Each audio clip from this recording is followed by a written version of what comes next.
A beautiful evening and welcome to another special edition of The Guest on Global Television. My name is Ramsey Enoch and it's so good to bring you to speed with some major headlines, some stories making round today around Nigeria and some parts of the world. This is that time where we try to dissect, give you a point of view from what it's actually going on around the country. As it is, from Maiduguri, it has been some form of very serious situation as it has to do with environmental hazard. The flooding is becoming so serious from that part of the country, and we are going to be talking about that on the program today. And it is now very obvious that a lot of rain will still be falling, and Nigerians are looking forward to what may happen as it has to do with this flooding and other issues around the world. My guest is going to be joining me as we talk about these topical issues, because Nigerians are actually being faced with so many things. The situation of hunger, policy effect of some policies, then this disaster coming to add to it is another thing that cannot be looked down on. We need to talk about this because the people are somehow facing so much at this point in time, and this is something that will cause a lot of environmental hazards to the people.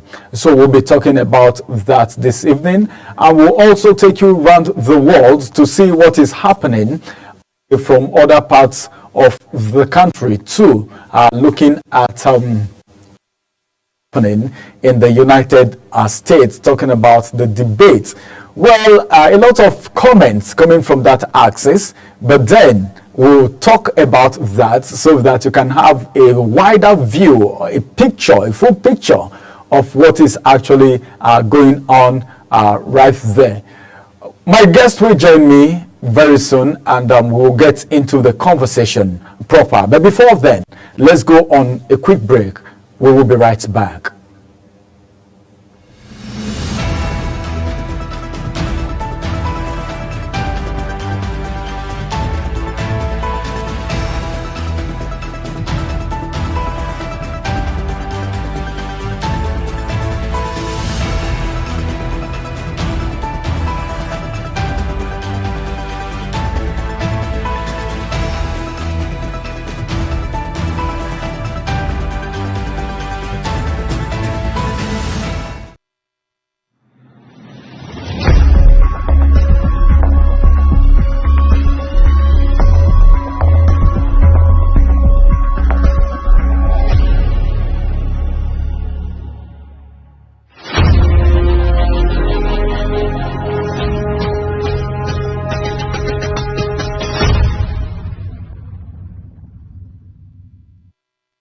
Is the desk on Global Television.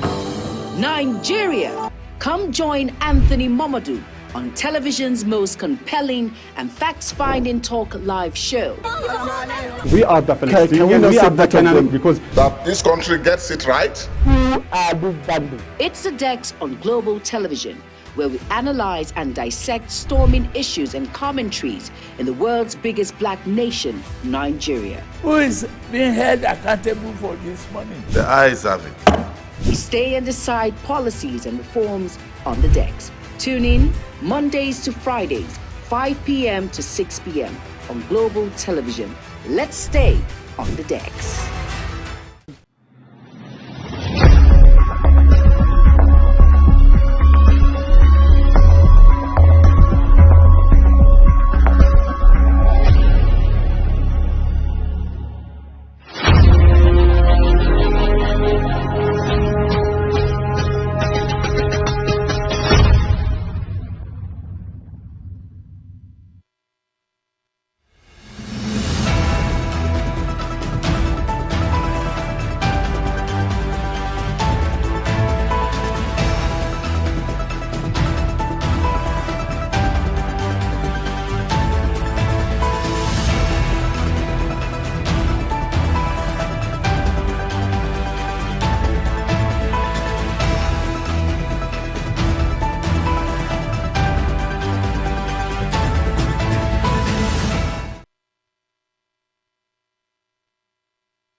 is the desk on Global Television.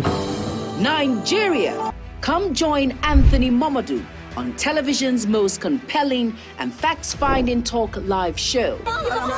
We are the Can Palestinians. we not We are set the that up Canaan then? because That this country gets it right. It's the Dex on Global Television, where we analyze and dissect storming issues and commentaries in the world's biggest black nation, Nigeria. Who is being held accountable for this money? The eyes have it. We stay and decide policies and reforms on the Dex. Tune in Mondays to Fridays, 5 p.m. to 6 p.m. on Global Television. Let's stay on the Dex. Is the desk on Global Television. Nigeria. Come join Anthony Momodu on television's most compelling and facts-finding talk live show. we are the Can we Palestinians. not We are set the that up Canaan then? because That this country gets it right. It's the Dex on Global Television, where we analyze and dissect storming issues and commentaries in the world's biggest black nation, Nigeria. Who is being held accountable for this money? The eyes have it. We stay and decide policies and reforms on the Dex. Tune in Mondays to Fridays, 5 p.m. to 6 p.m. on Global Television. Let's stay on the Dex. Is the desk on Global Television. Nigeria. Come join Anthony Momodu on television's most compelling and facts-finding talk live show. we are the Can we Palestinians. not We are set the that up Canaan then? because That this country gets it right. It's the Dex on Global Television, where we analyze and dissect storming issues and commentaries in the world's biggest black nation, Nigeria. Who is being held accountable for this money? The eyes have it. We stay and decide policies and reforms on the Dex. Tune in Mondays to Fridays, 5 p.m. to 6 p.m. on Global Television. Let's stay on the Dex.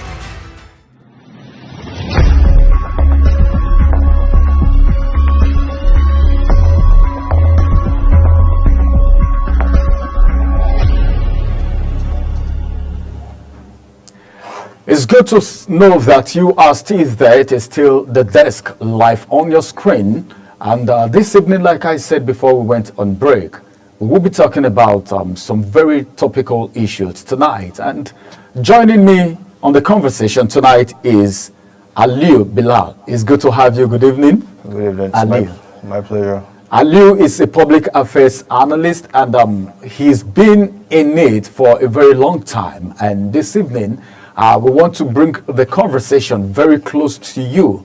We are dissecting it so that you can have a better understanding. Looking at what is happening in Burkina Faso, you remember the issue of Burkina Faso when the issue of Burkina Faso, Niger Republic, and some other persons that want to break out of ECOWAS came up. You know, a lot of things happened and there were interventions, but then the intervention seems not to hold water, as some persons from some quarters said, well, these people are not happy with certain things and they are leaving. Some other persons were of the opinion that these people may have some backing. Okay, talking about Burkina Faso, Niger Republic, and of course Mali. Okay, breaking out of ECOWAS, and you can see how the situation played out. Almost the same reason is why these people are breaking out. And not just breaking out, they are breaking out and taking over, military coming to take over democracy, which ECOWAS was not cool with. You remember when that incident actually came up, there were some form of intervention, and some people were of the school of thought that whatever they want to do, the leadership of ECOWAS wants to do, they shouldn't use force. Because at first there were some statements coming from ECOWAS that some people felt it's going to trigger some form of violence, or maybe more action that will lead to further disobedience to the leadership of ECOWAS. Then some other person said, well, it is good for us to sit have a round table talk, it is something that has to do with father and son.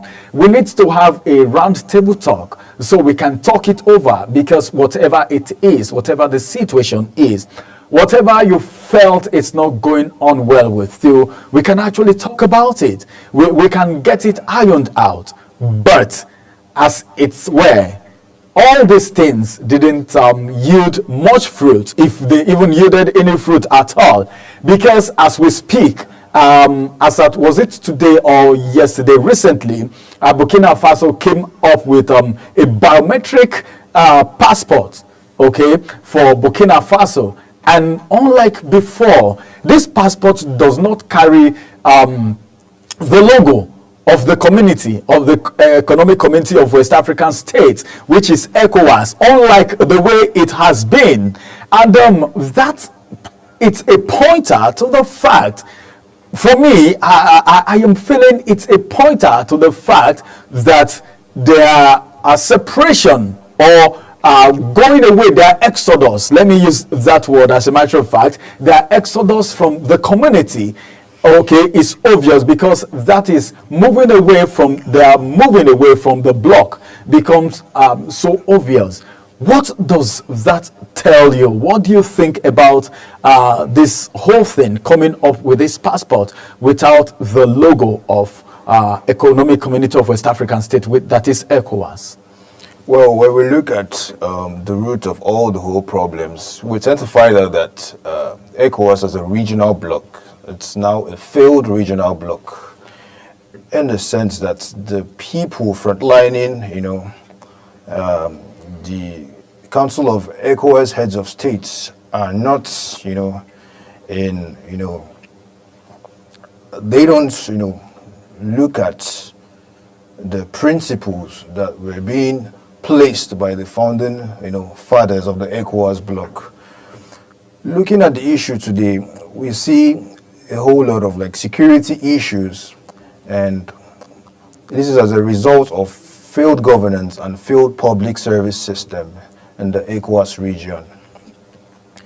Since this whole situation started from when, Niger had a coup, and, the people of these countries are okay with that because they are looking for new reforms. They're tired of, the high rate of underdevelopment, foreign dominance by their colonial,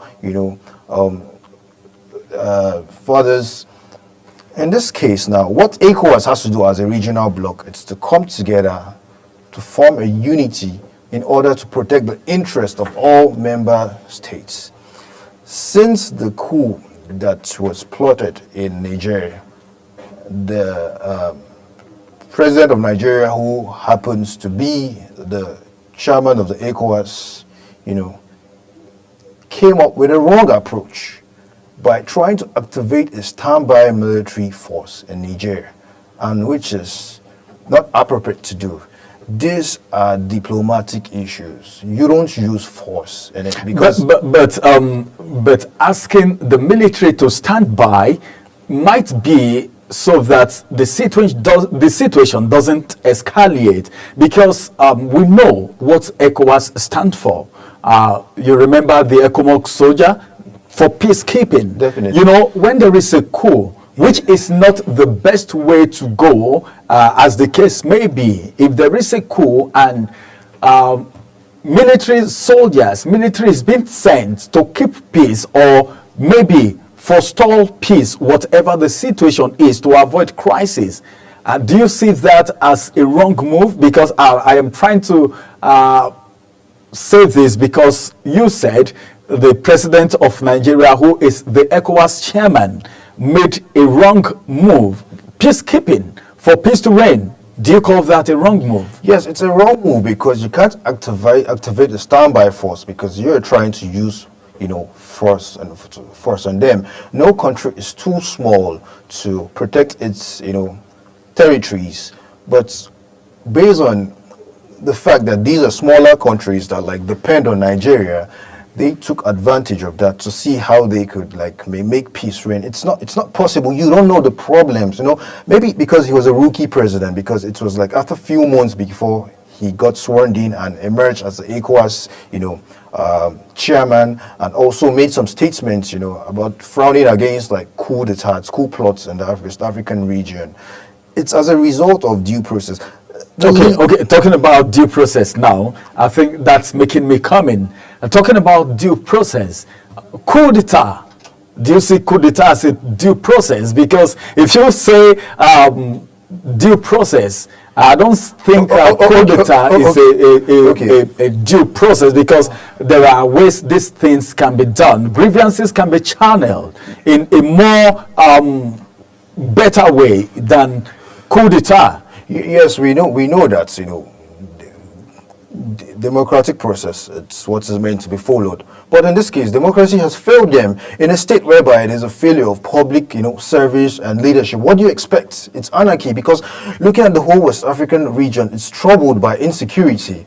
And we as a regional bloc have not been able to come up with a common strategy that will be implemented among these countries to defend our territories. So what do you not expect? It's going to call for anarchy. So that's why, they had to stage a coup to see how they could make some reforms. Looking at Burkina Faso today, it's way better than, how it was 5-10 years ago, based on, the fact that they have a young, military, the leader of the military junta, who is a visionary. Looking at the, the health sector in Burkina Faso today, looking at, the mining sector. The mining sector is being, dominated by the French people who colonized them, and right now they are trying to invest, take over their resources to see how they could develop, their land.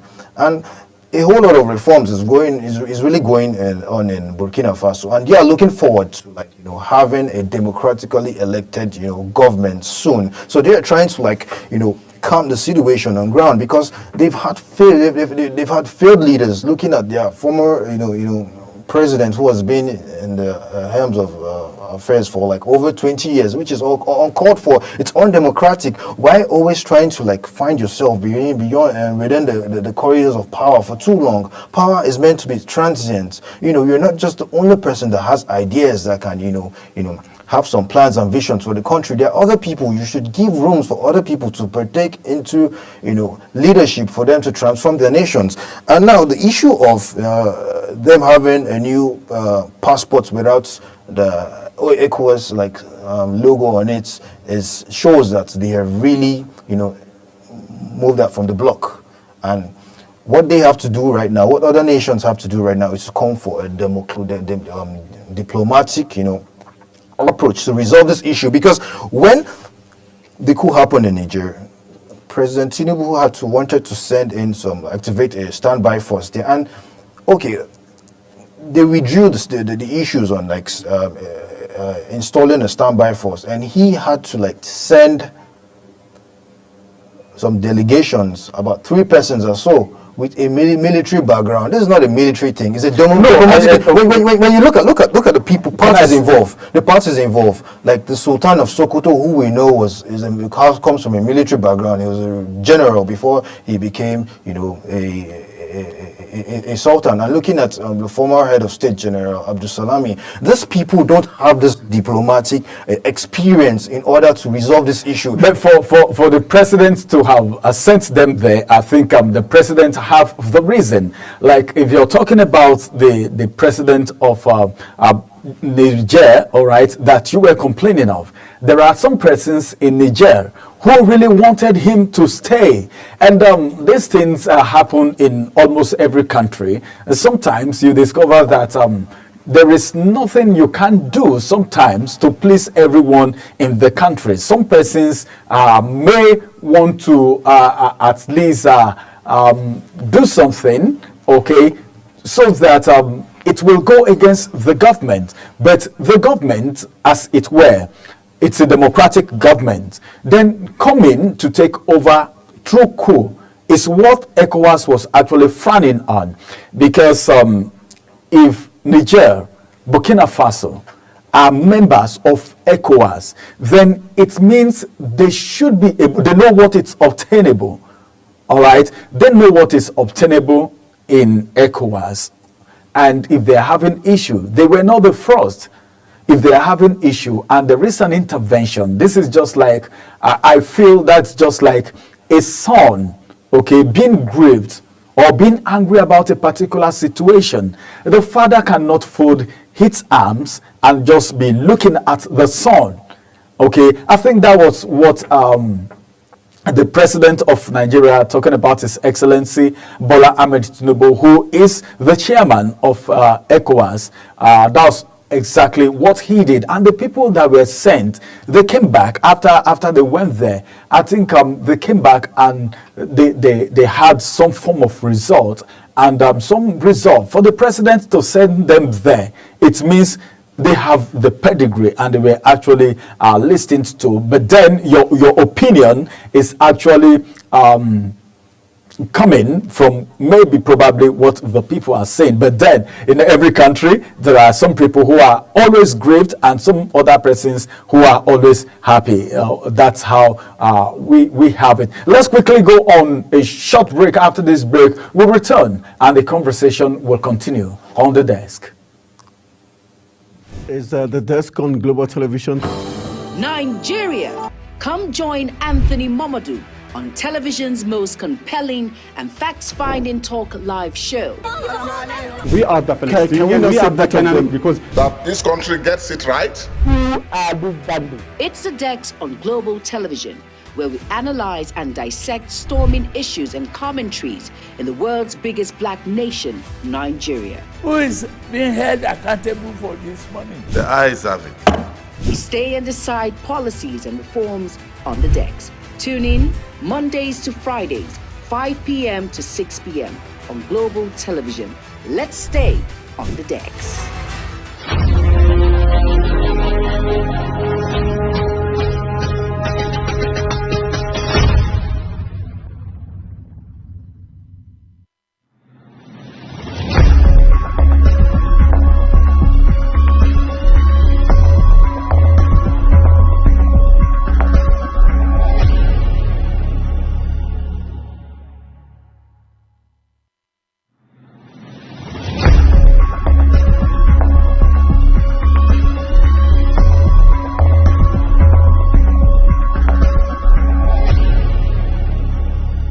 Is the desk on Global Television? Nigeria. Come join Anthony Momodu on television's most compelling and facts-finding talk live show. we are the Can we Palestinians. not We say are the that Canaan again? because That this country gets it right. It's the Dex on Global Television, where we analyze and dissect storming issues and commentaries in the world's biggest black nation, Nigeria. Who is being held accountable for this money? The eyes have it. We stay and decide policies and reforms on the Dex. Tune in Mondays to Fridays, 5 p.m. to 6 p.m. on Global Television. Let's stay on the Dex. Is the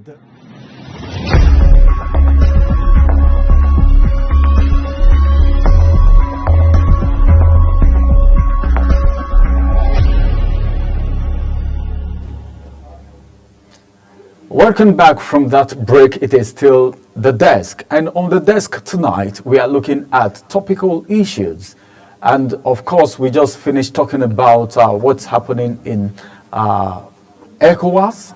Those that are angry about certain situations like Burkina Faso, Niger Republic, where the junta have actually taken over, and Burkina Faso now deciding to come up with a different foreign passport, international passport, without the logo of ECOWAS, sends a lot of message that they are totally or somehow moving out of ECOWAS completely, because this is not how it has been. All right, having done justice to that, let's quickly talk about Ajuri, the presidency right now, the tussle, the power tussle in the presidency, the things happening in the presidency. A lot of people have come to react to the compulsory leave of Ajuri Ngelale, and so many things are coming up.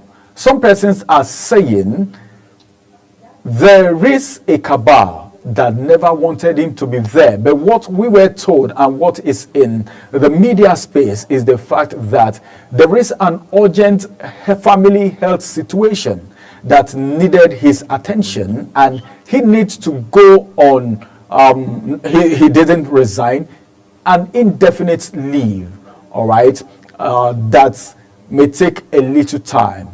That was what we heard. But recently, so many things started coming up.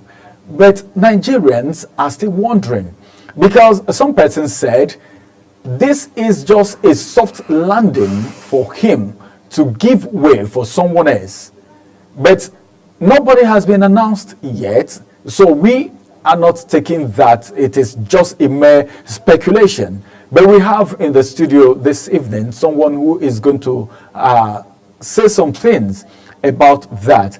So Aliu, let's talk about this now. Were you surprised when you heard that during Ngelale, looking at his position, he was handling two very sensitive positions, that of the media and the committee that he was sharing? As a matter of fact, were you surprised to hear that he is going on a leave? He said there is a health situation about his nuclear family, all right, not extended family, that needed attention. And for that, he needs to go on an indefinite leave. And so many things begin to come into the media space. Some people said there is a power tussle. Some other person said it's lack of professionalism, that he is not meeting up with criteria, and so many things are coming up. What's your own school of thought as a public affairs analyst? Well, I wasn't surprised with his resigning his position. You know, I saw this coming right from inception, because Ajuri Ngelale wasn't meant to be the person that's, you know, going to take the mandates to handle the communications affairs of the president. It was meant to be Dele Alake, who was the Commissioner of Information and Strategy at that time when the president was a governor in Lagos State at that point in time. This is somebody that's into strategic communications and is an expert in that field. But based on the fact that Ajuri, you know, found himself within, you know, the strongholds of the presidency, you know, he emerged as the special advisor on media and publicity to the president, and that's the youngest ever person to hold such positions in the VIDA. When you say the youngest person ever to have held that position, is it bad for young people to come into that position? It's not bad. It's not bad at all. But the thing that it's due process needs to be followed, because the reason why we're having issues in the international space today, Nigeria is having a negative image, it's because we don't employ public relations professionals to handle the communications affairs of the presidency or the country, or rather we employ journalists to take over that position. They forget to understand that the practice of journalism is way different from that of public relations. A journalist's job is to present information as news, but that of a public relations officer is way technical or more strategic, in the sense that for him to, like, you know, release such informations, first of all, that content has to be sieved in order to, you know, this guides him on what to say and when not to say. You know, were there things that he said that he was not supposed to say? Yes, that you know that you can point out? I'll get to that. When you look at other countries like South Africa and the rest of them, you tend to find out that they have a communications policy, and we don't have a communications policy in this country at all, because the essence of that is for the country to have a reputable image to the public.